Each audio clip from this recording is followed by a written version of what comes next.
자, 우리 하나님 말씀 교제하겠습니다. 오늘 말씀은 시편 23편입니다. 제가 오랜만에 구약 성경 시편을 강해하는 말씀을 전하겠습니다. 자, 시편 23편 너무나 유명한 다윗의 대표적인 시죠. 읽겠습니다.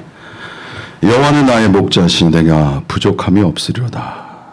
그가 나를 푸른 초장에 누이시며 쉴만한 물가로 인도하시는도다. 내 영혼을 소생시키시고 자기 이름을 위하여 의의 길로 인도하시는도다. 4절. 내가 사망의 음침한 골짜기로 다닐지라도 해를 두려워하지 않을 것은 주께서 나와 함께 하심이라. 주의 지팡이와 막대기가 나를 안위하시나이다. 주께서 내 원수의 목전에서 내게 상을 베푸시고 기름으로 내 머리에 바르셨으니 내 잔이 넘치나이다. 나의 평생의 선하심과 인자하심이 정녕 나를 따르리니 내가 여호와의 집에 영원히 거하리로다. 아멘. 네, 우리 참으로 새로운 분이 이렇게 오시니까 제 마음이 더 새로워지네요. 새롭다고 하면 좀 그렇지만, 그리고 제가 자, 어쨌든 제가 이제 오늘 시편의 23편을 제가 이제 사망의 음침한 고를짜기로 다닐지라도, 사실 이 구절이 제 마음속에 이렇게 느껴지더라고요. 그러면서 시편 23편을 생각할 때 너무나 이 시가 좋아요. 제 마음속에. 그리고 이거를 우리 성도들과 교제하면 너무 좋겠다, 이런 생각을 해서 제가 시편 23편을 말씀을 전하도록 하겠습니다. 여러분, 결정했습니다. 너무나 대표적인 시죠. 너무 좋아요. 이 시편은 읽을수록 좋아요. 하나님의 말씀은 이 영원성이에요. 해 아래 새로운 것이 없잖아요. 그죠? 전도서에 해 아래 새로운 것이 없다고 그랬거든. 근데 하나님의 말씀은 늘 새로워요. 이게 영의 글이라 그래요. 영.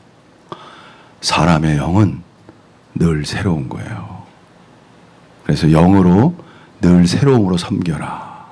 교회 생활이라는 게 늘 새로운 거예요. 우리 형제님들도, 우리 형제 자매님들도 매주 보지만 늘 새로워요. 제 마음속엔 그렇습니다, 여러분. 늘 새로워요. 여호와는 나의 목자시니 내가 부족함이 없으리로다. 신앙이라는 거는 목자이신 주님을 알아가는 거예요. 주님이 목자라는 걸 알아가는 거예요. 이게 베드로에서에 보면은 길 잃은 어린 양이란 말이에요. 너희들이 길 잃었다. 그러면서 그 목자이신, 감독자이신 주 예수님을 말씀하고 있어요, 여러분. 주님이 우리의 진정한 목자이셔요, 여러분. 제가 나이가 들면서 저보다 나이 많으신 분이 많으신데, 저도 이제 배우는 게 뭐냐면, 인생이라는 게 참 수고와 슬픔뿐이라는 모세의 규절이 너무나 절감이 되는 거야. 젊은 날은 뭐 좋은 거 많잖아요, 그죠? 근데 나이가 들수록 슬픔이야. 남아있는 것 슬픔이 많아요. 생로병사, 그 말이 너무 느껴져. 나이가 드는구나. 그럼 뭐가 와요? 병이 드는구나. 그 다음에 어떻게 돼? 갈 때를 가는구나. 이것이 인생이에요. 참 어떻게 보면은 허무한 거죠. 이것이 인생이에요, 여러분. 이럴 때일수록 마음의 의지가 되고 소망이 되고 기쁨이 되고 바라는 게 뭐냐? 하나님이셔요. 영원한 것, 영원한 하나님. 하나님은 영원하신 거예요. 우리 그리스도인들은요, 죽어도 살겠고 또 영원히 살리라. 이것이 신앙의 힘이에요, 여러분. 그래서 영원히 산다는 이것이 우리에게 소망인 거예요. 죽으면 끝나는 게 아니고 심판이 있잖아요. 그 다음에 영생이 있는 거예요, 그리스도인에게. 그래서 예수 그리스도를 믿어서 구원받아서 영생을 얻어야 되는 거예요. 자, 그래서 여호와는 나의 목자시니 내가 부족함이 없다. 야, 이 고백하는 것도 참 쉬운 건 아니에요, 여러분. 제가 볼 때는. 인생이라는 게 불평, 불만, 어려움, 눈물, 답답함, 힘듦 이런 게 많잖아요, 그죠? 근데 기묘하게 이 성도의 길이라는 거는 주님을 만나면 이 부족함이 없는 거야. 부족함이 없어. 예? 먹을 것과 입을 것이 있으면 족한 줄 알라고 그랬잖아요. 저는 그냥 숨 쉬고 걸어다니는 것도 감사하는 거예요. 지금 제 심정은 그렇습니다, 여러분. 자, 밥 먹을 수 있는 것도 감사해요. 제가 매일 보는 게 뭐냐면 매일 아픈 사람들 보게 됐어요. 구조가. 제 생활 패턴이. 어머니 저 병문안 가니까 매일 아프신 분들만 보는데 와. 걸어다니는 것도 너무 감사한 거예요. 밥 먹는 것도 너무 기적 같은 일이야. 산다는 것 그 자체가 너무나 감사한 일이에요, 여러분. 그래서 감사가 넘쳐요. 그리고 순간순간 어떤 분이 그 남편이 그냥 잠을 잤는데 일어나니까 그 뇌졸중에 걸린 거야. 그리고 말을 못해. 그 병실에 2달 동안 누워 있는 거야. 얼마나 답답하겠어. 얼마나 힘들겠어. 그런 걸 생각하니까 주여 그냥 감사가 절로 나와, 절로. 이렇게 서로 있다는 것도 감사하고 정신 멀쩡한 것도 너무나 감사한 거예요. 이 부족함이 없다는 이 한마디가 전체적 정의예요, 여러분. 부족함이 없으리로다. 여기서 한마디 제가 말씀드릴게요. 인간은요, 물질, 쾌락, 어떤 정욕 있잖아요. 육신의 정욕도 있고 안목의 정욕도 있고 모든 인간의 막 욕망이라는 게 있잖아요. 그죠? 뭐 돈 벌어서 막 욕망도 채우고. 근데요, 하나님이 없으면 늘 부족함이 있는 거야. 이것이 인생이에요, 여러분. 사람이라는 거는요, 하나님을 담는 존재야. 그 용도가 영광 받기로 예비한 질그릇이라고 했거든. 영광을 받는 질그릇이에요, 인간이. 로마서 9장 23절에 의하면 하나님을 담아야 그것이 부족이 없는 거야. 여러분, 하나님과의 교통, 하나님과의 만남, 하나님과의 사귐, 하나님과의 이야기, 이게 여러분 인생에 이렇게 녹아 있어야 돼요. 매일매일 주님과의 교통이 있어야 여러분이 슬픔이 없는 거야. 희망이 와. 소망이 오는 거야. 이것이 인생의 비밀이에요, 여러분. 그래서 그리스도인들이 행복한 거예요. 그 면에서. 아무리 어려워도. 제가 아주 어려움을 많이 당했는데 아무리 어려워도 기쁨이 있어. 에피크루스라는 학파가 있어요. 그 쾌락주의인데 인간의 미래성을 그들이 말했어. 고통 중에서도 행복할 수 있는 존재, 그 인간이라고 말한 거야.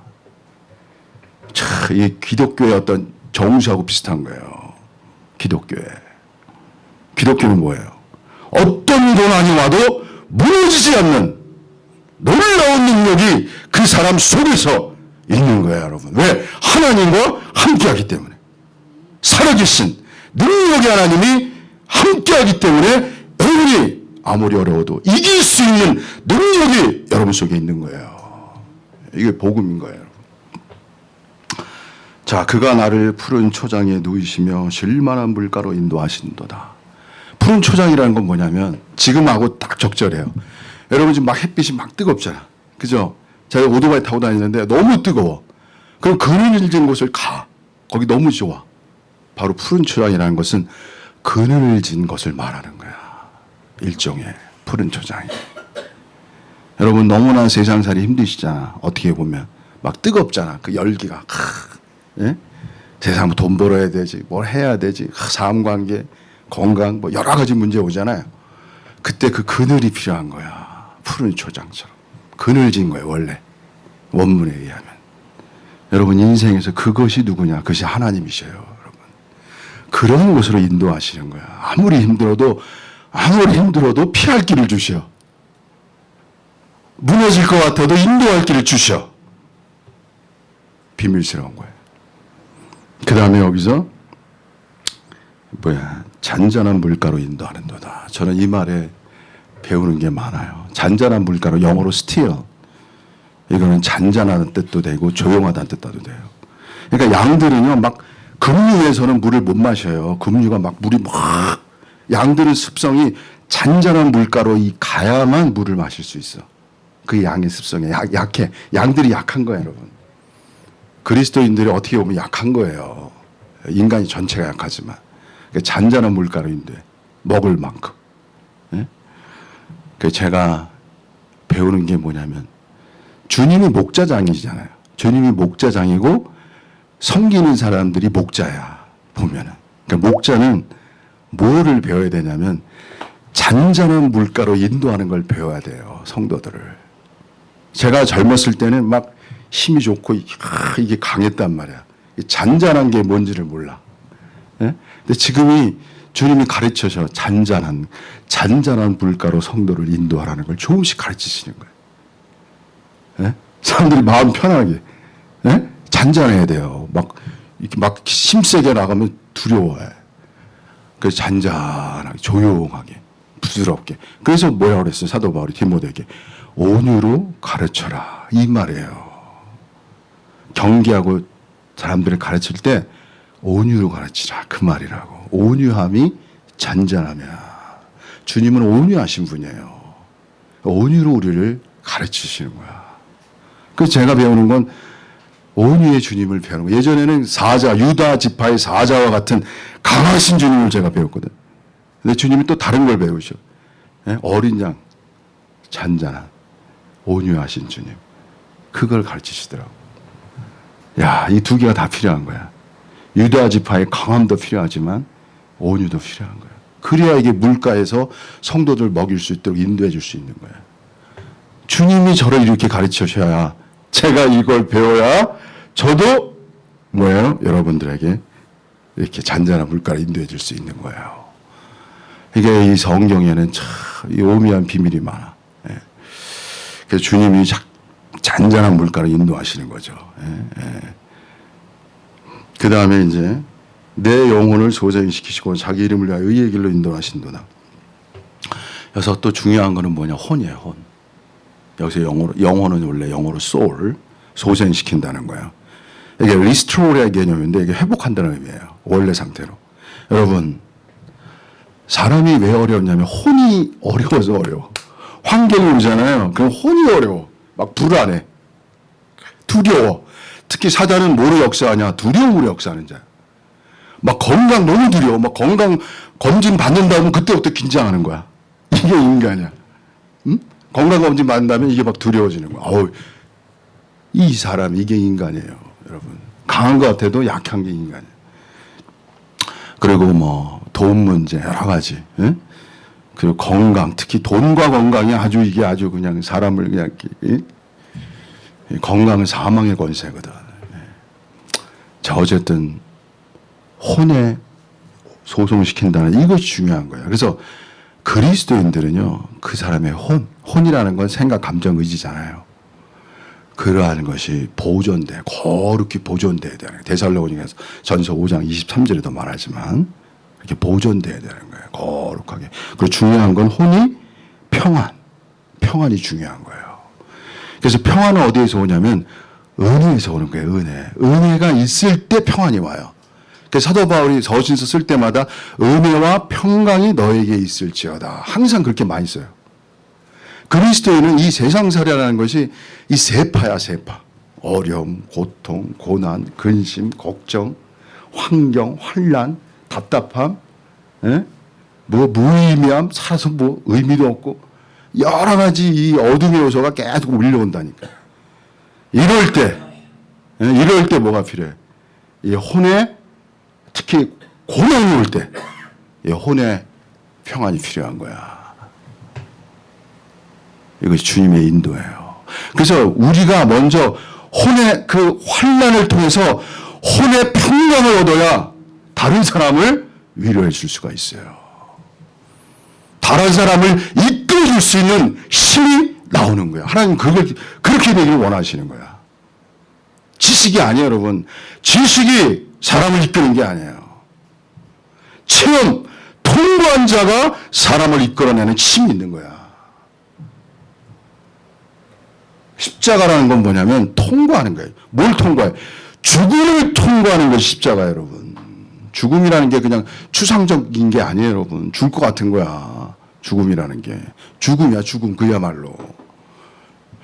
십자가를 관념하는 것이 사단의 역사예요, 여러분. 십자가를 실체화하는 것이 영지주의가 뭐냐면 십자가를 관념하는 거야. 이게 영지주의의 무서움이에요, 여러분. 영적 지식, 체험이 없이 영적 지식을 갖다 보면 십자가고 관념화가 돼요. 이 위험성을 아셔야 돼요, 여러분. 그냥 주님이 그러잖아요. 나를 따라오려거든. 예수 그리스도를 믿는 자들은 또 누구야? 제자에게는 예수님을 따라가야 되는 거예요. 그 길을 가야 한다고. 그러니까 주님이 나를 따라오려거든 이렇게 말하잖아. 자기를 부인하고 자기의 십자를 지고 나를마다 나를 쫓으라고 말하잖아요. 그 다음에 의의 길로 인도하신도다. 이건 참 긴 이야기가 필요한데요. 의의가 너무 중요한 거예요. 결국 의의를 배우는 거예요. 하늘에 속한 의의를. 자, 그 다음에 4절. 내가 사망의 음침한 골짜기로 다닐지라도 해를 두려워하지 않을 것을. 제가 이제 가장 부담 있는 부분이 이 부분이에요. 아니 왜 그리스도인들이 복을 받아야 형통해야 되는데 왜 사망의 음침한 골짜기를 다녀야 될까? 이게 비밀스러운 거야. 하나님은 다윗을 사망의 음침한 골짜기를 통과케 하는 거야. 죽음, 진짜 이 사울을 통해서 다윗이 죽음의 고비를 많이 넘겼거든. 사람이 여러분, 이 진짜 이게 죽음이라는 것이 이렇게 물질적으로 오잖아요. 그 고통은 간단한 게 아니에요, 여러분. 추상적인 게 아니에요. 나는 다윗이 사망의 음침한 골짜기가 추상적이라고 생각하지 않아요. 엄청 실제적인 이야기야. 자, 그리스도인이 성장하잖아요. 그리스도인이 온전케 되고 성장하는 길에는 사망의 음침한 골짜기로 다니는 체험을 통과하는 거예요. 그것이 있는 거예요, 여러분. 자, 그래서 사도 바울이 뭐라고 그랬어요? 이렇게 말했잖아요. 고린도 후서 4장 12절에 그런즉 사망은 우리 안에서 역사하고 생명은 너희 안에서 하느니라. 사망은 우리 안에서 역사한다고 그래요, 사도 바울이. 근데 생명은 너희 안에서 역사한대. 사도라는 건 뭐냐면요. 사역자라는 건 뭐냐면 먼저 죽음의 강을 십자가를 통해서 건너는 자가 사역자예요, 여러분. 사망을 맛본 자예요. 자기가 십자가로 끝나야만, 그래야만 사역할 수 있어요. 사역이라는 건 뭐냐면 주님을 사람들에게 전하는 거야. 살아있는 주님, 체험한 주님을 전할 수 있어야 그게 진정한 사역자예요. 지식이 아니에요, 여러분. 그러니까 사망은 우리 안에서 역사. 그러니까 사도 바울은 사망의 역사가 있어. 근데 중요한 게 뭐예요? 사망이 있지만 그 사망을 이기는 부활 능력을 체험하는 거야. 그 부활 능력을 어디에 하다 들여? 교회에게 전하는 거예요. 그럴 때 그게 생명이 되는 거라고.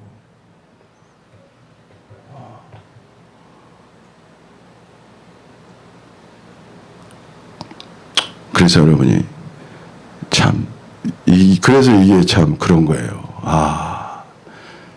제가 너무나 힘들 때, 이거 뭐 사망이 음침한 거, 야, 이건 그야말로 경험. 제가 나중에 깨달은 게 뭐냐면, 내가 결국은 겪지 않으면 사람들을 도울 수 없구나를 깨달았어요. 거짓이구나. 못 도와. 그 환경과 그 어려운 환경을 겪어야만이 어려운 환경 중에 있는 사람들을 위로해 줄 수 있어요. 성경에 히브리서에 그러잖아요. 그분이 시험을 받고 고난을 받았기 때문에 시험 당한 자를 도울 수 있다고 말하잖아요. 히브리서에. 똑같은 거예요. 주님도 그 질고와 환경, 어려움, 그 십자가 길을 가셨기 때문에 십자가에 가는 사람을 위로해 줄 수 있고 도와줄 수 있고 인도해 줄 수 있는 거예요. 그래서 여러분이 사망하는 음침한 골짜기를 다닌다고 할지라도 두려워하지 않기를 바랍니다. 이게 제 메시지예요, 여러분. 여러분이 비록 어려우시죠?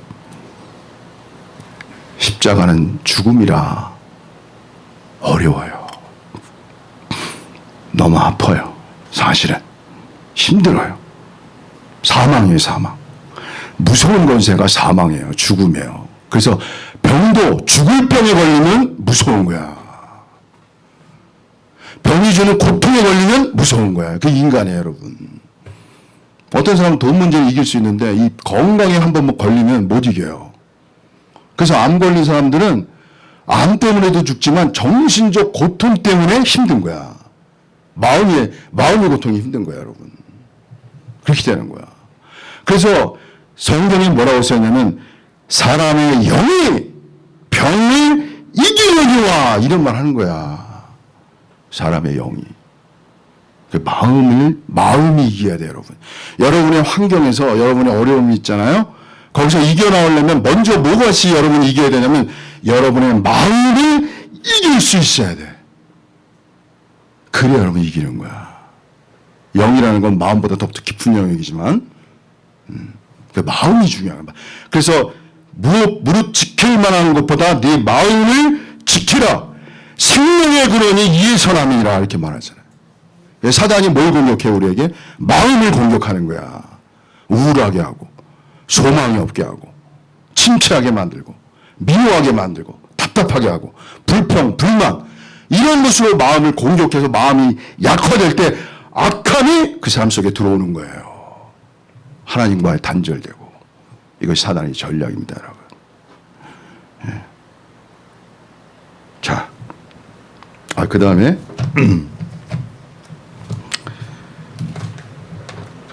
사망의 엄청난 골짜기로 다닐지라도 내가 해를 두려워하지 않을 것은 주께서 나와 함께 하심이라. 자, 여러분, 사망의 음침한 골짜기를 다닐 때 우리가 배우는 게 있어요. 그게 뭐냐면 비로소 하나님이 함께하는 게 무엇인지 아는 거야. 어려울 때 인간은 하나님을 찾아요. 사명이 이를 때 사람은 간절히 주님을 찾아요. 환난 날에게 나에게 부르짖으라 이런 말이 있잖아요. 그러니까 환난 날을 왜 줘요? 하나님이 나에게 부르짖으라고 주는 거야. 그게 하나님의 뜻이에요, 여러분. 그래서 하나님을 아는 거는요, 지식이 아니라 환경, 특히 사망의 환경을 통과할 때 하나님을 깊이 아는 거예요. 그러니까 욥이 그랬잖아요. 귀로 들었사옵더니 이제는 눈으로 보나이다. 욥이 환경과 고난을 통과할 때 한 말이야. 그러니까 고난 중에서 만난 그 하나님은 살아계신 매우 나에게 실체적인 능력의 하나님이 되는 거예요. 그래서 주께서 나와 함께 하시고 주의 지팡이와 막대가 나를 안위하시나이다. 지팡이는 양들을 인도할 때 쓰는 거고요. 막대기는 동물들, 악한 동물들을 차단할 때 쓰는 거예요. 그래서 하나님은 우리를 인도해 주시고 사단으로부터 우리를 보호해 주셔요. 여기서도 참 이렇잖아요, 여러분. 하나님이 우리를 붙잡지 않으면요, 다 넘어져요. 진실로. 대표적인 사람이 접니다. 제가 그런 사람입니다. 하나님이 붙잡지 않으면 저는 넘어질 수밖에 없는 연약한 사람이에요. 진실로. 제가 그거 깨달았어요. 그러니까 이게 또 감사가 넘치더라고. 나는 주님이 안 붙잡으면 그냥 넘어지는구나. 그 약해. 그러니까 약하니까 어떻게 되는지 아세요, 여러분? 주님을 의지하고 그 다음에 또 하나 지체들을 의지하는 거예요. 동요. 교회 안에 지체들을 의지하는 거예요. 이것이 배워가는 거예요, 여러분. 그러니까 인간은 약해야 그리스도의 몸이라고 그러는데. 자, 그 다음에 원수의 목전에서 내게 상을 받 기름으로 내 발 위에 바르셨으니 내 잔이 넘치나이다. 이 잔이라는 건 기업이에요. 여러분, 그리스도인은 누구냐? 존재, 인격이 변하는 거예요. 인격이 변하는 것이 그리스도인의 길이고요. 인격이 변하는 그 실체가 뭐냐면 온유예요. 이 기업은 뭐와 관련이냐면 온유와 관련이 있어요, 여러분. 온유한 자는 복이 있나니 저희가 기업을 얻는다고 그랬잖아. 잔이 넘치는 거. 하나님은 왜 그리스도에게 고난과 환경을 주냐면 그 존재를 변화시키기 위한 거야. 어떤 존재로? 온유한 존재로. 이게 비밀이에요, 여러분. 온유가 있을 때 행복한 거야. 인간은 악을 대할 때 악이 나와요. 육체라는 건 악을 대할 때 악이 나와. 그게 육체야, 여러분. 의 속에서 악이 숨어 있어. 그래서 어려운 거야. 근데 존재가 변해서 온유해지면 선이 나와. 선이 나와요. 선으로 악을 이기라고 그러잖아요. 존재가 변하면 온유가 나와. 이런 온유한 자가 비로소 누구야? 그것이 바로 그리스도의 신부가 되는 길이에요. 자, 그래서 내 잔이 넘치나이다. 그래서 존재가 변화될 때 비로소 감사가 넘치고, 주여, 나 같은 존재가, 자기가 자기를 알거든. 자기가 자기를 알아요. 자기가 어떤 존재인지를 다. 근데 그런 사람이 변화될 때 비로소 이게 내가 존재가 변함으로써 이게 잔이 넘치는 걸 알아요. 모든 환경이 변하는 거야. 그래서 그리스도인의 길이라는 것은 존재가 변함으로 환경이 변하는 거야. 환경이 변해서 변하는 게 아니고 존재가 변함으로써 환경이 변해가는 거야. 환경이 이어가는 거예요. 자, 그 다음에 마지막, 나의 평생의 선하심과 인자하심이 정녕 나를 따르니 내가 여호와의 집에 영원히 거하리로다. 여기서 이제 중요한 게 하나님의 선함과 인자하심이에요. 이게 뭐냐면 그리스도인의 길은 그래요, 여러분. 가도 어두움을 알아요. 자신의 어두움. 가도 자신의 부족을 보는 거야. 그래가지고 그 주의 긍휼을 아는 거야. 긍휼하심을. 주의 자비를 아는 거야. 뭘 모를 때는 자기가 좋은 사람으로 봐요. 괜찮은 사람으로. 근데 신앙이 깊어지면 깊어질수록 자신이 티끌과 같구나. 먼지와 같구나. 욥기서인가? 벌레와 같구나. 벌레라고 그랬거든. 그걸 보는 거야. 그래서 뭘 느끼냐면 주님의 인자와 선하심. 그거를 보는 거예요. 주의 인자와 선하심이 나를 인도하는구나. 이것이 내가 이 길을 끝까지 가는. 그러니까 달리는 자로도 다름질하는 자로 만남지 않는다고 그랬잖아요. 오직 긍휼히 여기시는 하나님으로 만난다고 그랬잖아요. 그걸 알아가는 거야. 그럴 때 여러분이 어떤 사람이 되냐? 하나님의 인자와 선하심을 닮아서, 주님을 닮아서 그러한 걸 나타내는 그러한 사람이 되는 거예요. 그래서 마지막에 내가 여호와의 집에 영원히 거하리라. 자, 여호와의 집은 뭐냐면 에베소서에 보면 너희가 하나님의 거하실 처소라는 말이 나와요. 그래서 오늘날 기독교에서 우리가 보아야 될 게 뭐냐면, 많은 성도들이 보아야 될 게 뭐냐면, 하나님의 집은 교회입니다, 여러분. 너희가 하나님의 거하실 처소가 되기 위하여 지어져 가느니라, 이런 말로. 그래서 여러분, 교회 생활, 형제 자매와의 사랑 관계, 진실한 사랑 안에서 사랑을 배워가야 거기에 하나님이 거하시는 거예요. 바로 이렇게 다윗이 모든 환경, 모든 과정, 그 어려움을 거쳐서 가는 것이 뭐냐? 교회예요. 여호와의 집, 하나님의 집이야. 그 집에는 하나님이 거할 수 있는 거야. 그러한 존재로 변화되는 이야기, 그것이 바로 시편 23편의 이야기입니다, 여러분. 그래서 여러분이 늘 이러한 말씀 안에서 무엇보다도 여러분의 환경이 있으시잖아요. 여러분 존재를 변화케 해서 마다들의 형상을 본받게 하기 위한 하나님의 깊은 뜻이 있다는 걸 아시고 하나씩 하나씩 배워가는 축복받는 여러분 되시기를 진심으로 바랍니다. 아멘. 자, 우리 오늘은 우리 김영재님 오셔서 말씀 주시겠습니다. 나오시죠. 우리 이분은 또 아주 또 어떻게 보면 유명한 분이에요. 아시는 분을 알고 또 주님 안에서 일도 많이 하시고. 나오세요. 편하게 하시고.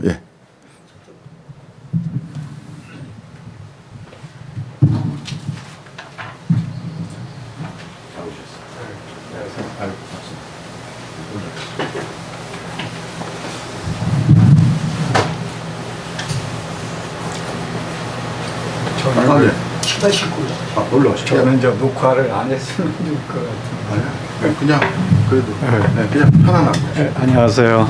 예. 주님 안에서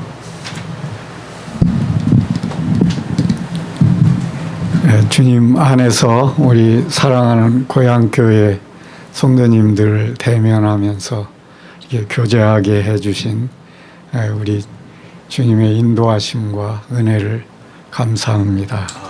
저는 서울 대학로 교회의 성도로 섬기고 있고 그동안에 한 50년을 이렇게 주님 영접하고 지금 50년을 주님을 섬기고 있습니다. 제가 장로로 섬기다가 은퇴한 지가 거의 한 10년이 돼가는데 은퇴한 후에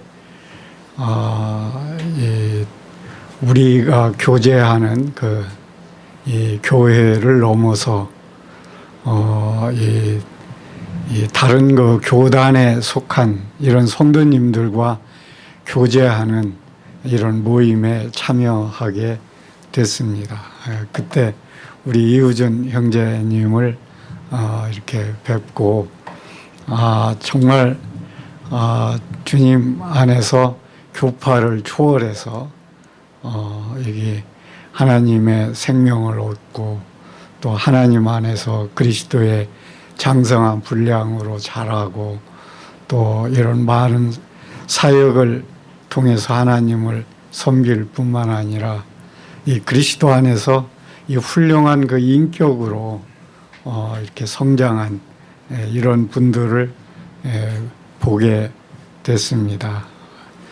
그래서 그런 분들과의 이 교제를 지금도 계속 하고 있고 사모하고 있습니다. 그 모임에서 우리 이우준 형제 목사님뿐만 아니고 우리 정현욱 목사님도 이렇게 뵙고 또 다른 지방교회 교회나 이런 또 이 안식교나 이런 것에서 섬기는 분들을 이렇게 만나서 교제하면서 이 우리 주님은 어떤 지역 교회나 이 교단 교파를 초월해서 그 하나님의 자녀로 택하실 뿐만 아니라 또 이렇게 하나님의 자녀로 자라고 결국은 하나님의 이 교회를 그 그리스도의 신부로 삼으시는 그래서 참 우리가 그리스도 안에서 하나구나 이것을 깨닫게 됐습니다. 그리고 제가 이 형제 모임에 이렇게 속한 형제인데 이 형제 모임은 이 월드 컨퍼런스가 있습니다. IBCM이라고 인터내셔널 브레드렌 컨퍼런스 온 미션. 이게 세계적으로 이 브레드렌 그 형제들이 모이는 이 모임인데 그 23년도에 말레이시아에서 할 때 그때 제가 참석을 했습니다. 그때 120개국에서 1200명의 성도들이 모여서 교제를 하는데 세계 각 대륙의 각 성도들이 모였습니다. 거기는 뭐 인종과 그 언어를 초월해서 120개국의 성도들이 모였기 때문에 거의 각 그 종족들이 많이 모였다고 볼 수 있어요. 그때 제가 그 컨퍼런스에 참석하면서 이게 우리가 주님 앞에 가면 다 이러겠구나. 거기에서는 어느 교회에서 뭐 왔냐고 물어보는 사람이 없는 거예요. 그리고 어느 이제 이 나라를 초월해서 한 형제자매로 교제가 되는 거예요. 근데 거기서 나타나는 건 그리스도인 거예요. 그래서 이게 우리가 이 주님 나라에 가면 우리는 이 교파를 초월해서 그리고 이 지역교회를 초월해서 이 모든 종족의 성도들이 모일 것이고 거기서 우리가 감사할 것은 우리가 그리스도 안에서 우리는 하나님의 자녀다. 그리고 주님의 몸된 교회의 한 지체다. 우리는 주님과 한 몸을 이루고 있는 이러한 형제 자매들이다. 이거에 대한 그 감사가 나타나리라고 생각이 되면서 이 너무 이 지역 교회보다 이 전체 주님 안에 있는 성도들을 이렇게 만나서 교제하는 것을 하나님이 기뻐하시겠다. 그래서 제가 우리 한국의 형제 모임에 교회가 한 230여 교회가 있습니다. 저는 그 초창기 75년에 제가 주님을 영접했기 때문에 거의 전국에 있는 사역자들을 이렇게 많이 알고 있습니다. 그래서 주님이 그런 소원을 주셔서 제가 지금 나이가 82세인데 제가 90세까지 주님이 저를 살게 하시면 내가 전국에 있는 이런 교회들을 방문해서 교제해야 되겠구나. 그래서 우리가 지역 교회를 초월해서 우리는 그리스도 예수 안에서 한 몸 지체된 이 교회 형제 자매들임을 서로 확인하고 교제하면서 또 브레드렌은 이 떡과 잔을 매주 그 만찬 예배를 하는데 한 떡과 잔에 참여하는 지체들인 것을 나누고 또 이렇게 성령 안에서 교제하는 그런 이 시간을 갖고 있는데 오늘은 이 고향 모임을 주님께서 인도하셨고 또 제가 오고 싶었어요. 제가 지금 전국에 한 75개 이런 교회를 방문하고 있는데 아마 이게 76번째 아마 될 것 같아요. 근데 제가 이 고향교회 이 유튜브에 들어와서 이 고향교회 메시지도 잘 듣고 있고 특히 저는 이제 우리 이우준 형제님하고 이렇게 교제하면서 어떻게 이 교파 그 감리교 교단에서 오래 목회도 하시고 이런 분이 어떻게 이런 신앙의 인격과 이 믿음을 갖추신 분이 있나. 네. 그래서 아주 그 감동이 되고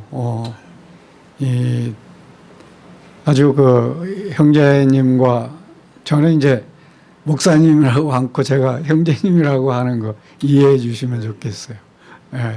저희 그 수요 모임에서는 그냥 다 목사 칭호 안 하고 그냥 형제로 해요. 그래서 자꾸 이제 우리 형제님 이렇게 나오는데 그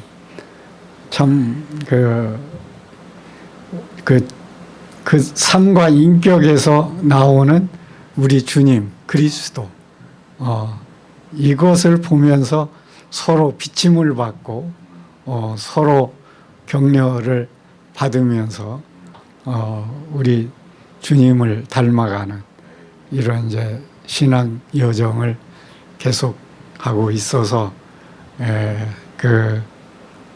참 이 고향 모임에 오늘 예배 참석하고 싶었고 실제 저는 이렇게 가르치고 뭐 이러는 것에 이런 은사가 있는 그런 형제가 아니고 그냥 저는 함께 그 성도들을 격려하면서 이런 거 섬기고 교제하는 이런 그 삶을 살고 있는데 제가 이제 50년을 주님을 섬기면서 그리고 나름대로 이 형제 그 교회에서 이렇게 주님을 섬기면서 그리고 또 이 여러 교회를 개척도 해보고 또 큰 교회도 섬겨보고 이제 이런 그 경험을 하면서 그리고 제가 이 마지막 은퇴하기 전에는 어떻게 하면 그리스도로 사는 삶의 이 실제를 살아갈 수 있나 여기에 많은 관심을 가지고 목회를 했어요. 그런데 실제로 제가 그것을 잘 연구하고 가르치면 성도들이 그리스도로 사는 삶의 실제가 나타나리라고 봤는데 가르치는 거하고 실제하고 다른 거예요. 그런데 그 원인이 어디에 있나 이것을 제가 은퇴하고 깨달았어요. 근데 그 원인이 어디에 있는가 봤더니 내가 그 그리스도로 사는 삶의 실제를 살고 경험하고 누리지 못하는 거예요. 그러니까 제 그 사역에서 저는 이렇게 하면 주님을 잘 섬길 수 있어. 이렇게 하면 신앙이 성장할 수 있어. 이렇게 하면 나를 부인하고 그리스도로 사는 삶을 살 수 있어. 이것을 제가 공부해서 가르치면 저는 그런 삶이 나올 줄 알았어요. 근데 그런 삶이 성도들에게서 안 나오는 거예요. 근데 그 삶이 안 나오는 이유가 뭔가 했더니 실제는 제가 그 삶을 살지 못하고 있는 거예요. 그러니까 제가 그걸 실제 경험하지 못하고 누리지 못하고 있기 때문에 성도들에게 그 삶을 이끌어주지 못하는 거예요. 안내를 못하는 거예요. 즉 인도를 못하는 거예요. 우리 주님이 우리를 인도하실 수 있는 건 주님은 그 실제를 다 누리신 분이잖아요. 그걸 가신 분이고 경험하신 분이고, 근데 그분이 지금 우리 안에 와서 우리를 그 주님의 길로 이끌어가고 있는 거란 말이에요. 근데 제가 이렇게 보니까 제 자신이 나는 죽고 그리스도로 살지 못하면서 성도들은 그 삶을 살으라고, 이렇게 하면 살 수 있다, 저렇게 하면 살 수 있다, 이렇게 가르쳤던 거예요. 그래서 거기에서 제가 그러면서 성도들이 그러는 거예요. 왜 형제님은 그렇게 갈라디아서 2장 20절을 강조하고 가르치면서 형제님에게서는 그런 삶이 나타나지 않는 것 같다. 그게 저한테 충격이 됐어요. 근데 그때 그 얘기를 들으면서 정말 그렇구나. 이게 받아들여지는 거예요. 그러면 그 문제가 어디 있었나. 그걸 제가 은퇴하면서 깨닫게 됐어요. 근데 그게 뭐냐면 저는 이 그리스도의 생명이 우리가 예수 그리스도를 영접함으로 인해서 우리가 거듭나잖아요. 하나님의 자녀로 태어난다고요. 그러면 그 생명이 실제는 갓난아이의 생명이라고요. 그러면 그 생명이 자라야 되는 거예요. 근데 제가 배우기로는 예수님 믿고 구원받으면 이제 의인이 됐어. 그리고 지금 죽어도 하늘나라에 가. 그리고 하늘나라에 가면 상급을 받는데 상급을 받으려면 주님을 잘 섬겨야 돼. 먼저 그 나라와 의의를 구해야 돼. 그럼 그 나라와 의의를 구하는 건 뭐냐? 교회 잘 섬기고, 그 하나님 이 말씀 잘 배우고, 그리고 봉사 많이 하고, 그리고 교회에서 직분을 가지고 섬기고, 그리고 어떤 그 신앙에 대한 업적을 나타내고, 이렇게 생각을 한 거예요. 이제 그렇게 가르침을 받은 거예요. 그러니까 이 생명의 성숙에 대한 이런 어떤 중요성과 길과 그 과정을 안내받은 게 아니고 어떤 일에 대한, 섬김에 대한, 사역에 대한. 그러다 보니까 저 같은 사람은 실제 제가 이 세상적으로는 그 많은 꿈이 있었어요. 그래서 뭔가 이 세상에서 성취하고 싶은 게 많이 있었는데 제가 예수님을 믿게 된 동기는 뭐냐면 그거 다 이루어도 죽으면 소용없잖아. 주님은 끝이잖아. 그러면서 내가 막 이 성공을 위해서 막 노력하려고 했던 거에 대한 그 회의가 오는 거예요. 그런데 제가 어느 날 교회에 처음 갔는데 거기에서 죽음을 넘어선 새로운 생명, 새로운 세계, 새로운 삶, 그게 있는 거예요. 제가 요한복음 3장 16절을 통해서 그걸 만난 거예요. 하나님이 계시네? 그런데 그분이 나를 사랑했네? 그런데 그분을 믿으면 멸망치 않고 영생을 얻네?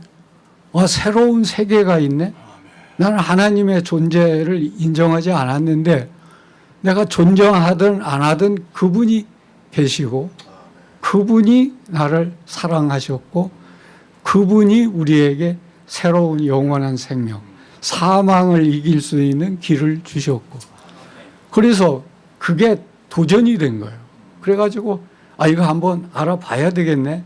그래가지고 이제 교회에 나간 거거든요. 교회에 나가가지고 이게 믿으려고 해도 이게 안 믿어지는 거예요.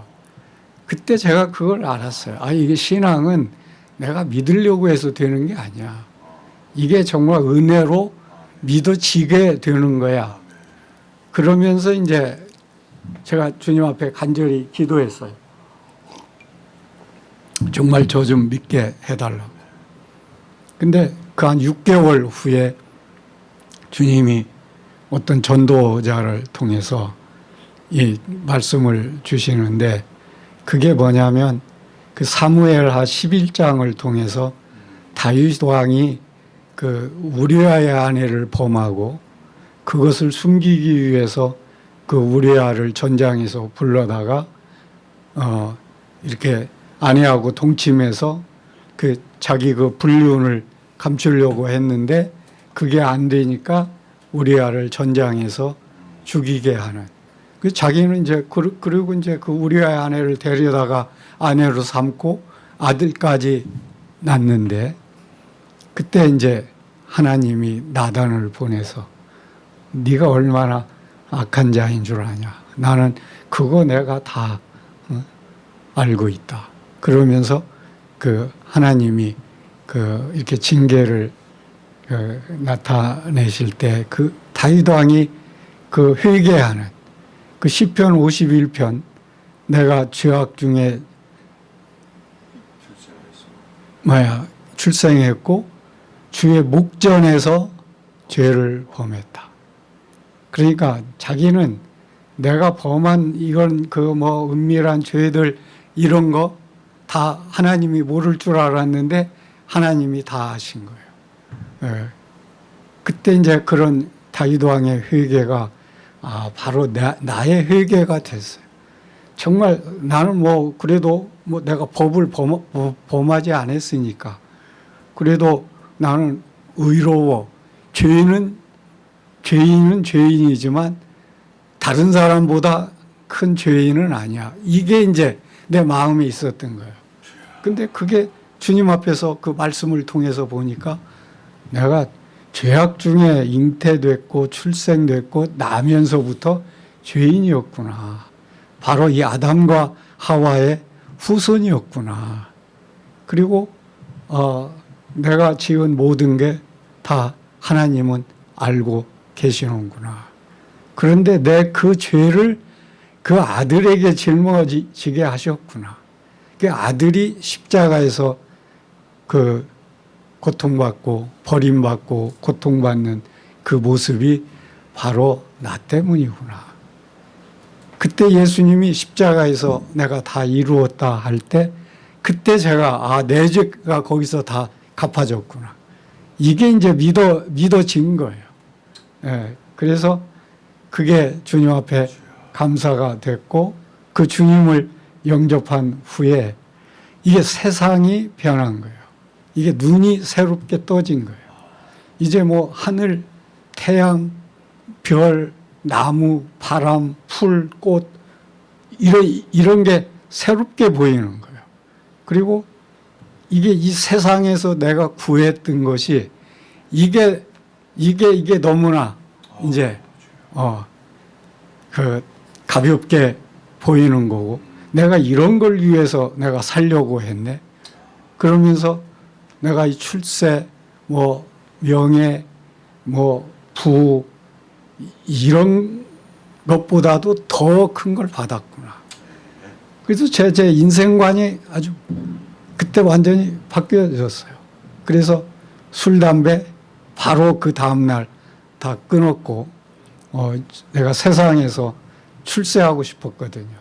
그 출세 욕 다 주님 앞에 넘기고 그러고는 이제 하나님의 말씀 그리고 먼저 그 나라와 의를 구하는 삶 이거에 집중을 했는데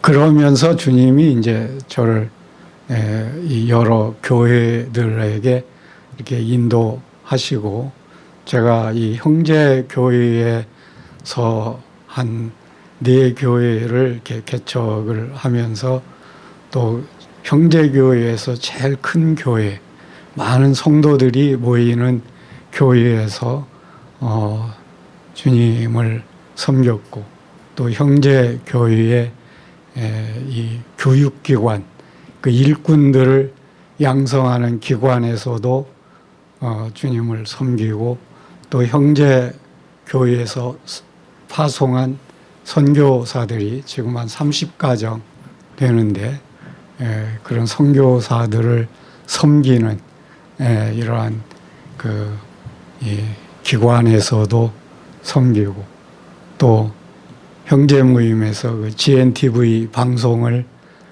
이렇게 처음 시작을 해서 지금도 이런 TV 방송도 하고 세계 거의 여러 나라의 콘텐츠로 다 되어서 세계 전체에 지금 브레드렌 그 성도들에게 지금 이 콘텐츠가 공급되고 있고 이제 이런 걸 하면서 저는 제가 이렇게 하면 주님을 잘 섬긴다고 생각을 했어요. 그리고 많은 성도들도 저를 인정을 해줬고 그런데 제가 결국은 이 주님을 섬기는 것이 이런 어떤 사역의 성과가 아니고 제 생명이 잘하는 거구나. 이것을 깨달은 게 제가 예수님을 믿은 지 45년 후에 제가 그걸 깨닫게 됐어요. 은퇴하고. 그러면서 제 생명이 잘하지 않은 거예요. 잘하지 않은 거예요. 제가 예수님을 믿은 연륜은 많고 이 사역의 성과는 있는데 제 생명이 그리스도의 생명으로 잘하지 않은 거예요. 그러니까 그 원인을 보니까 그 생명이 자라는 원리가 있는 거예요. 근데 자, 우리 육체의 생명이 자라려면 어떻게 뭐가 필요해요? 맨 처음에 실제는 먹는 거, 마시는 거, 그리고 그것보다 더 중요한 건 실제 호흡하는 거잖아요. 그리고 이 운동이 필요해요. 운동해야 돼요. 그리고 뭐예요? 잠잘 자는 게 필요한 거예요. 이게 우리 육체의 생명이 자라는 데 필요한 요소 같아요. 근데 우리는 육체의 생명에 대해서는 관심이 있는데 이 영적인 생명이 자라려면 어떻게 해야 되나? 영적인 생명이 자라는 것도 동일한 거예요. 실제 제일 중요한 게 호흡이죠. 영적 호흡. 이 호흡은 끊어지면 죽는 거니까. 이게 어떻게 보면 성령과의 교통인데 우리 그거 그렇게 중요하게 생각하지 않아요. 또 중요한 거 여기 생각하는 게 뭐냐? 영의 양식. 사람이 떡으로만 살 게 아니고 하나님의 입으로 나오는 말씀으로 사는 거. 그거에 대해서는 많은 분들이 잘 알고 있어요. 그리고 음료. 우리 이 성령을 이게 호흡하는 그리고 이 운동, 그 순종에 대해서도 강조하고 있어요. 이게 실제 순종이 신앙 성장에 정말 필요한 거예요. 그런데 그 죽는 거, 이 잠자는 거에 대해서는 그렇게 많이 강조하지 않고 있어요. 근데 우리 이 육체 건강에서 중요한 게 뭐예요? 이게 잠잘 못 자면 실제 건강을 유지할 수가 없어요. 근데 그런 거 영적인 생명이 자라는 데 필요한 이런 요소들에 대해서 강조를 하지 않는 게 또 있지만 중요한 건 그것의 실제를 경험한 사람이 별로 없는 거예요. 예. 제가 볼 때 그걸 그러니까 생명이 실제 성숙 그런 과정을 거쳐서 성숙한 사람이 별로 없는 거예요. 그러니까 그런 생명의 성숙에 이르지 못했기 때문에 그걸 다른 사람들을 그렇게 이끌어 주기가 어려운 거예요.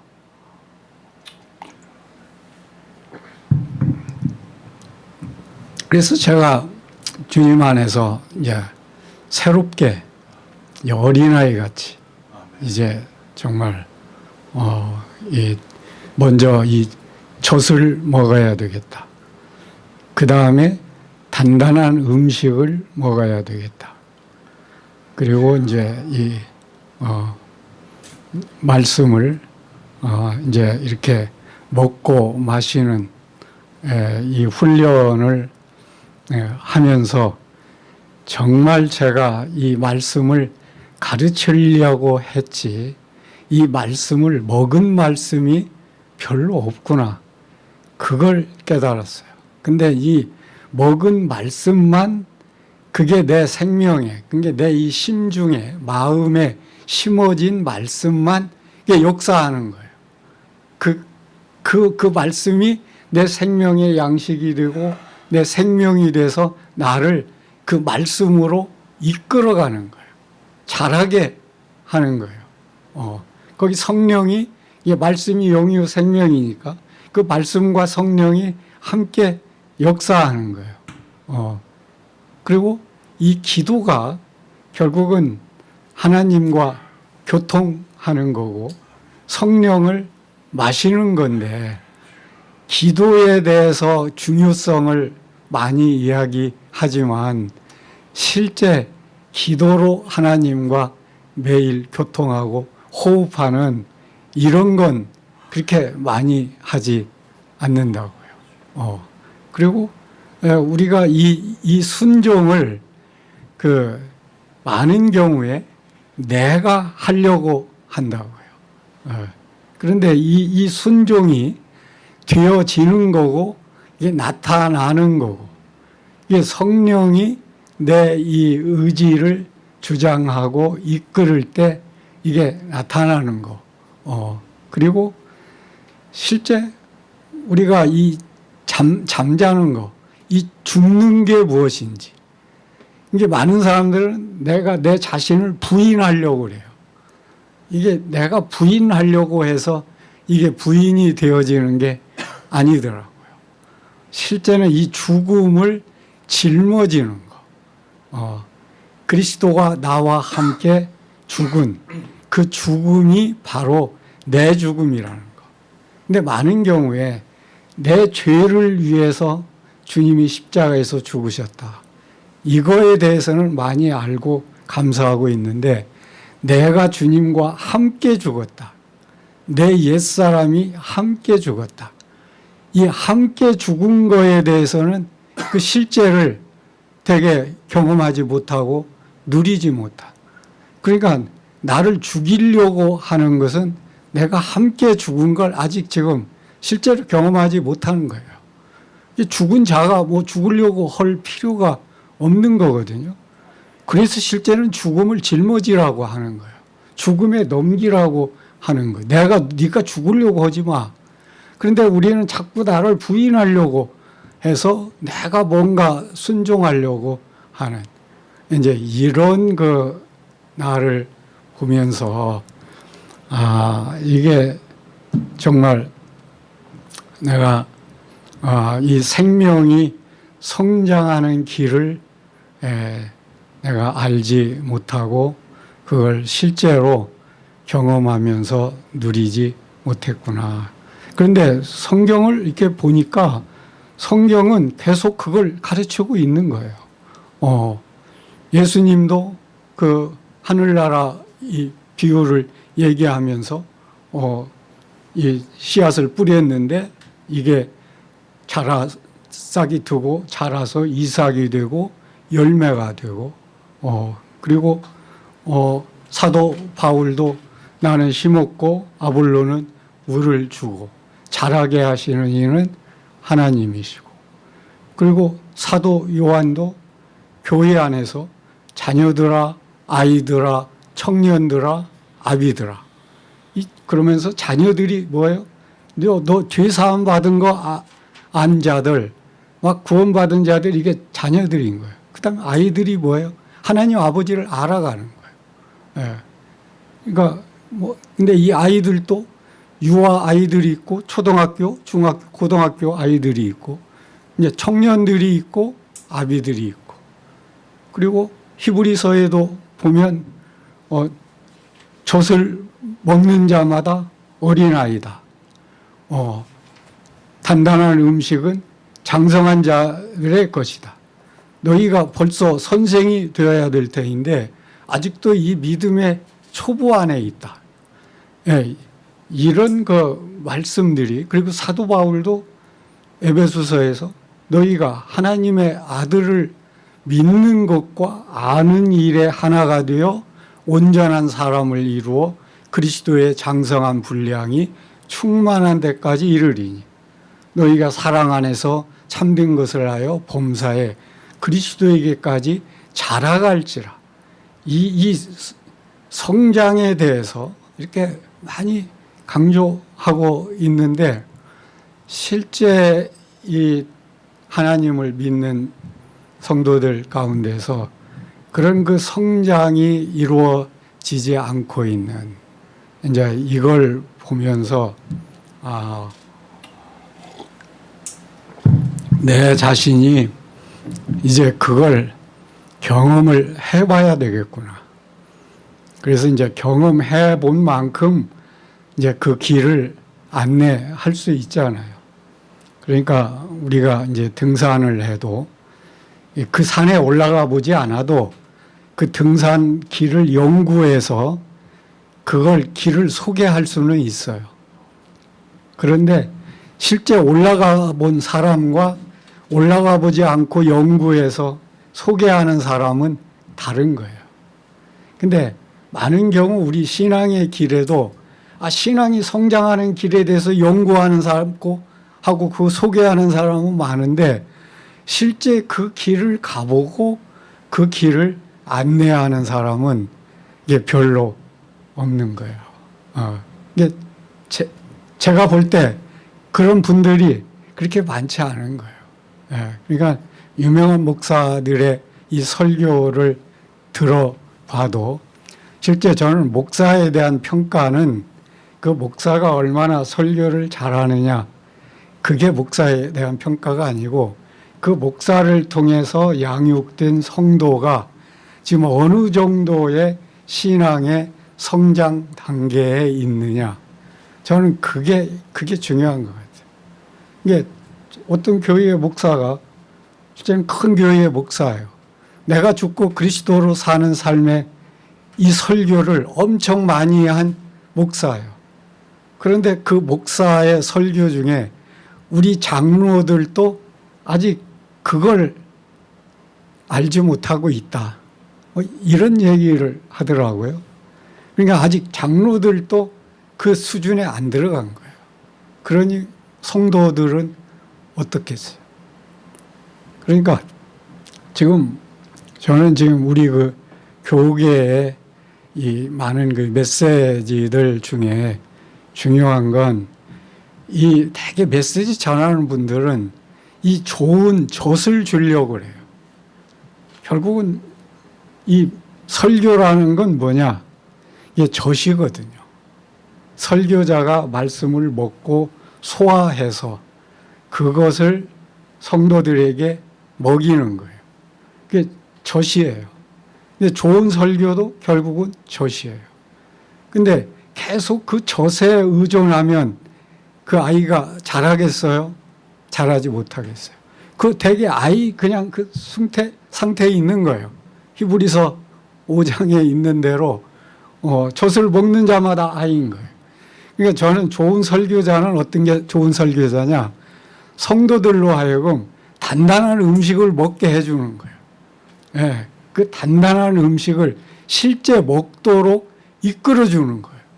이게 저는 좋은 설교자라고 봐요. 그래야 성도들이 장성한 분량으로 자라는 거예요. 그러니까 우리 교회에서도 보면 뭐 이 설교에 굉장히 중점을 두고 그러는데, 또 저도 설교를 많이 해봤지만 저도 그 설교 잘 기억하지 못할 때가 많아요. 그런데 성도들은 뭐 어떻게 했어요? 근데 실제 중요한 건 우리가 이 먹은 말씀, 심어진 말씀이 역사하더라고요. 그래서 제가 성도들한테 그 좀 말씀을, 설교 중에서 핵심적인 말씀을 암송해서 내가 먹어야 된다, 심어야 된다. 이게 이 성경에 보면 잠언에, 특히 잠언에서는 네 마음속에 내 명령을, 내 계명을 지켜. 그래서 행해. 네 마음판에 새겨. 그러니까 내 아들아, 내 말에 주의하며 내가 말하는 것에 내 귀를 기울여. 그것을 내 눈에서 떠나지 말게 하고 그것을 네 마음 속에 새겨, 지켜. 그러면 그것이 네게 생명이 되고 네 온 육체에 건강이 돼. 그런데 그런 그 말씀을 내 마음에 지키고 새겨서 그 말씀이 내게 건강이 되는 그 말씀이 내게 지금 얼마나 있냐는 거예요. 그게 우리의 생명력의 성장의 분량인 거예요. 이 말씀이 얼마나 심어져 있냐, 심어진 말씀이 내게서 역사하냐. 그러니까 우리가 건강에 대해서 건강하려면 건강에 대한 말씀을 많이 심으면 건강해져요. 그리고 우리가 장수하려면 저 장수에 대한 말씀을 심으면 되고요. 내가 사랑을 정말 하려면 사랑에 대한 말씀을 많이 심어주면 그 말씀에서 사랑이 나오는 거예요. 예. 우리 그 인격이 변화되는 건, 저는 이 말씀을 내 마음에 심어서 그 말씀이 내 생명으로 나타날 때 우리 인격이, 말씀이 내 인격이 돼서 인격이 변하는 거지, 내가 인격을 변화시키려고 해서 변화가 되는 게 아니란 말이에요. 말씀이 우리를 변화시킨단 말이에요. 말씀이 영이고 생명이기 때문에. 근데 그 먹은 말씀이 없는데 어떻게 내게서 영적 생명이 나오냐는 거예요. 그러니까 우리는 하나님의 말씀을 내 머리로 이해하고 해석하려고 그래요. 저는 이게 제 신앙생활에서 아주 큰 그 위험이다. 이걸 깨닫게 됐어요. 사탄의 시험은 다른 게 아니에요. 우리 말씀을 많이 뭐 읽고 뭐 듣고 또 설교하게 하지만 사탄은 그 말씀을 내가 내 머리로, 내 지식으로, 생각으로 그것을 해석해서 내가 받아들이려고 하는 거예요. 그게 바로 하와가 사탄의 그 시험에 당한 함정인 거예요. 하나님은 분명히 이 동산에 있는 이 선악을 알게 하는 나무는 먹지 마 그랬는데 네가 먹으면 죽어. 그런데 사탄이 하와에게 너 그 하나님이 네게 그 어떻게 말씀하시더냐 하면서 네 생각을 한번 얘기해봐. 그러니까 이제 자기 생각을 얘기한 거예요. 그러니까 하나님의 말씀이 그대로 내게 주인이 되고 생명이 돼서 그대로 나타나는 게 아니고 내 생각으로 하나님의 말씀을 해석해서 얘기한 거예요. 거기에서 하와가 넘어진 거예요. 예. 우리가 이 사탄의 시험 중에 대부분은 뭐냐면 사탄이 예수님도 말씀 가지고 시험을 하잖아요.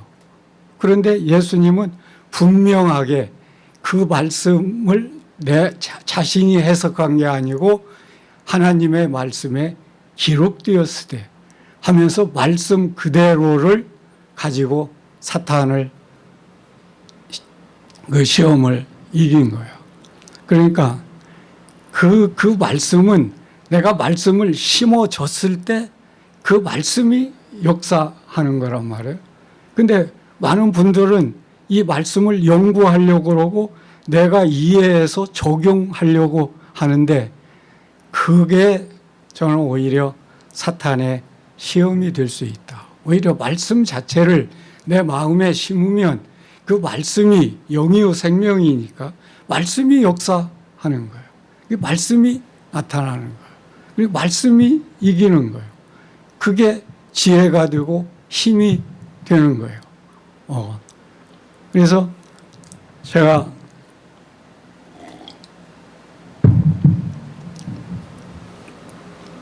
지금 이제 한 1년 전부터 이제 그 산에 가서 그 아침마다 기도하는 시간을 이렇게 갔는데 그때 우리 이유준 형제님이 그 주기도문 강해를 하셨어요. 여기서 그 하신 그 강의인데 그게 그렇게 저한테 큰 그 은혜가 됐어요. 그러면서 산에 가서 이제 그 주기도문을 이제 이렇게 하는데 그때 제가 예수님이 왜 하나님으로 살았나, 아버지로 살았나. 그 예수님은 아버지로 살았잖아요. 아버지가 말하시니 나 말하고 아버지가 일하시니 나 일하고 나를 본 자는 아버지를 본 자와 같아.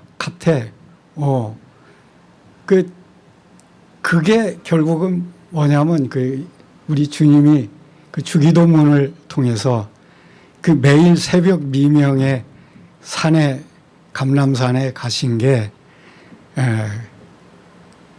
저는 거기서 무슨 기도를 주님 하셨을까 생각을 했는데 그게 주님이 주기도문을 하셨구나. 이게 주기도문을 암송한 게 아니고 그 주기도문의 방식을 따라서 기도를 하신 거예요. 그러니까 그 주기도문의 방식을 따라서 기도하면 얼마든지 기도할 수 있겠더라고요. 아버지의 이름이 거룩히 여김을 받으시며 이것만 가지고도요 10분 이상 충분히 기도할 수 있어요. 왜 아버지가 그런 말씀하셨나? 그 아버지의 거룩이 뭔가? 어떻게 하면 아버지의 이름을 거룩히 여기게 할 수 있나? 그걸 누가 했나? 우리 주님이 많이 한 거거든요. 아버지의 거룩을 지킨 건 우리 주님뿐이라고요. 주님 안에서 주님으로 살 때 그 거룩이 나타나는 거죠. 그러다 보면 성경에 이 거룩에 대한 이 말씀들이 굉장히 많은 거예요. 그러면서 기도하고 하나님 아버지의 나라 임하는 거 그거 가지고도 한 10분 이상 기도할 수 있고요. 뜻이 하늘에서 이루심 같이 땅에서 이루어지는 거. 그거 마찬가지죠. 일용할 양식 먹는 게 그게 실제는 주님이 일용할 양식이잖아요. 우리 주님이 너희가 내 몸을 내 살을 먹고 내 피를 마시고 나는 하늘에서 온 양식이고 음료고 내가 참 양식이고 이 말씀이 양식인 거예요. 그리고 이 용서와 사랑, 이 사랑에 대해서만 해도 아마 우리 주님은 아버지의 사랑을 알았기 때문에 막 그 사랑 안에 거하면서 아버지의 사랑으로 그걸 나타내신 거죠. 시험에 대한 거, 악에 대한 거. 이게 저는 이 주님이 이 주기도문을 통해서 아버지와 교제하고 아버지로 충만해지고 그 아버지로 그 사시는 그 원동력이 되지 않았나. 그러면서 이제 이 말씀을 주님이 주시는 거예요. 주님이 이끌어 가시는 거예요. 며칠 전에는 시편 90편 이 모세의 그 생애에 대해서 새롭게 저한테 야 정말 이제 제가 그 모세가 된 것 같아요. 그래가지고 그 시편 90편을 읽고 또 시편 91편에 그게 너무 좋은 거예요. 나를 네가 그 사랑하는데 바로 네가 나를 사랑한즉 내가 너를 건지리라. 네가 내 이름을 안즉 내가 너를 높이리라. 네가 내게 간구하리니 내가 네게 응답하리라. 네가 환난 당할 때 내가 너와 함께하여 너를 건지고 영화롭게 하리라. 그리고 내가 너를 장수하게 함으로 만족하게 하고 나의 구원을 너에게 보이리라. 그리고 또 뭐 시편 또 92편은 또 내가 늙어도 여전히 결실하고 진액이 풍족하고 빛이 청청해서 여호와가 나의 바위 되심과 그가 나의 구원자이심과 그가 불의하지 않은 것을 나타낸다. 이게 이 장수와 관련해서 주는 이 말씀들이 많이 있는 거예요. 그러면서 이게 말씀을 먹고 사는 게 어떤 건가를 이렇게 알게 되고, 그러니까 지금 많은 그 유튜브에서 이 설교들이 있는데 실제 그게 별로 이제 끌리지 않더라고요. 주님이 특별히 인도하시면 이렇게 또 유튜브 통해서 유익을 얻는데, 저에게 잘 유익이 되는 건 저에게 직접 주시는 말씀이에요. 그 말씀을 먹고 이렇게 제가 계속 심으면 그게 이제 제 기도에서도 나오고 삶에서도 나오는 거예요. 삶에서 그 말씀이 나오는 거예요. 그리스도의 성품이 내가 막 노력해서 그게 되겠습니까? 사랑이 그게 노력해서 나오겠습니까? 주님의 겸손과 온유가 내가 막 노력해서 나오겠습니까? 이게 생명의 성장에서 오는 거거든요. 생명이 그리스도의 생명으로 자라면 거기 사랑이 나오는 거고 겸손이 나오는 거고 온유가 나오는 거예요. 이게 중요한 건 생명이 성장하려면 그런 말씀들을 먹어야 되는 거예요. 이게 우리가 그 형제와 화목하고 용서하고 사랑 안에서 성도를 격려하고, 그리고 내 몸을 네 이웃을 내 몸같이 사랑하라. 저는 그때 그전에는 하나님을 네 영과 혼과 몸을 다해서 사랑하고 네 이웃을 네 몸과 같이 사랑해야 돼.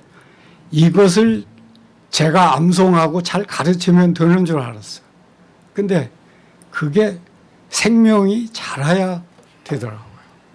생명이 자라면서 깨달아지는 게 뭐냐면 내 이웃을 내 몸같이 사랑해. 그런데 네가 내 이웃을 네 몸같이 사랑하려고 해서 그게 돼?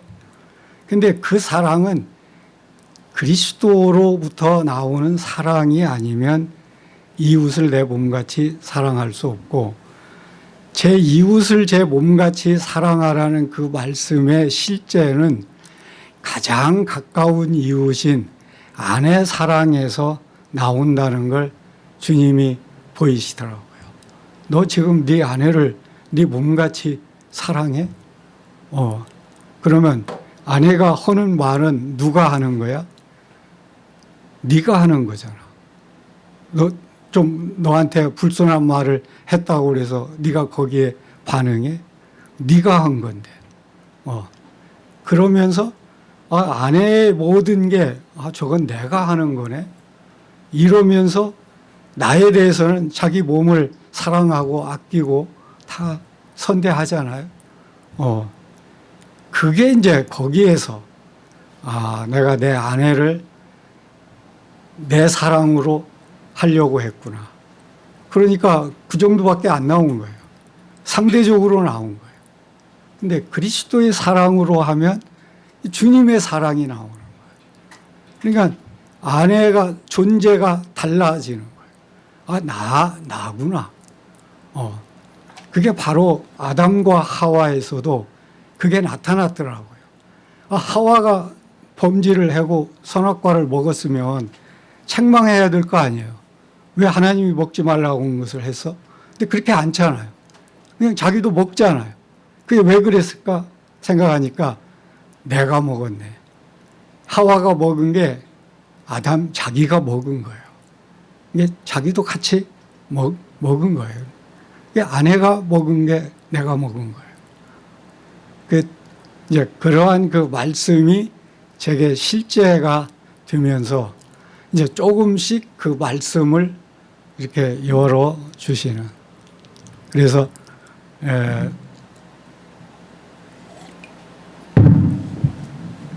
참 주님 은혜로 저는 이제 이 노년에 저의 그 삶이 정말 이게 이 말씀을 먹는, 말씀을 지키는, 마음에 지키는, 이 마음 속에 지킨 말씀이 우리의 생명이 되고 우리의 온몸의 건강이 된다. 그래서 저는 제 자신이 한번 그걸 검증해 보고 싶어요. 그래서 제가 계속 말씀을 먹고 마시면서 주님이 그게 내 생명이 되고 건강이 되고 그게 내 장수가 되고 그게 내 부가 되고 이렇게 되시리라 말씀하셨으니까 주님은 내가 내 말을 지켜 그대로 이루신다고 하셨거든요. 오늘 또 우리가 이 시편 23편에서 여호와가 목자로 했는데 그 이사야서에서 주님이 나는 여호와야, 나는 여호와야. 그리고 또 이사야 또 45장에서는 그 나는 여호와를 강조하더니 46장에서는 나는 하나님이야, 나는 하나님이야. 근데 우리는 이 여호와, 나는 하나님, 이걸 우리가 실제로 얼마나 알고 있나? 내가 그걸 얼마나 경험해서 알고 있나? 실제 경험해서 아는 게 아는 거잖아요. 이 여호와라는 말이 이게 대단한 거예요. 여호와가 내 목자라는 건 이거는 정말 엄청난 거예요. 여호와가 어떤 분인데? 나는 이다이신, 처음이요 나중이요. 나는 모든 존재인 그분인데, 그분이 내 아버지고 내 목자인데. 그러니까 이 하나님은 나는 내가 내 일을 행해서 이루는 자야. 일을 행하는 여호와, 그걸 만들며 성취하는 여호와. 그 이름을 여호와라 하는 자가 내게 이르기를 너 내게 부르짖어. 내가 내게 응답하고 네가 알지 못하고 크고 비밀한 일 보여. 근데 하나님은 이 말씀하셨으면 그 말씀을 이루시는 분이라고요. 근데 우리가 성경에서 그런 말씀이 너무 많은 거예요. 근데 그 말씀을 내가 가지고 있지 못하니까 그거 누리지 못하는 거예요. 그래서 이 나이 들을수록 저는 이제 이 말씀을 먹고 지키고 그걸 누려서 그 말씀이 내 실제가 되는 이런 삶을 살아야 되겠다. 그래서 저는 이 나이 드신 분들한테 제가 그걸 권하고 싶어요. 이 얼마나 좋아요. 시간도 많고. 근데 그 시간 우리가 뭐 하겠어요? 말씀 먹으면 되는 거거든요. 그러면 그게 네 생명이 되고 네 온 육체의 건강이 되는 거예요. 그리고 무엇보다도 우리가 말씀의 사람이 돼서 말씀으로 변화되잖아요. 그게 뭐냐? 어린 양의 신부. 그 어린 양의 신부로 나타나는 하나님의 형상으로 나타나는. 저는 그게 바로 말씀이 된 자들이에요. 어린 양의 신부가 세마포 옷을 입고 그들이 하나님의 말씀들이라고 그랬어요. 그게 우리의 신부 단장이고 주님 만날 준비라고 생각이 돼요. 우리 여기 노 성도님도 함께 저하고 함께 그 경주를 갔으면 좋겠어요. 감사합니다.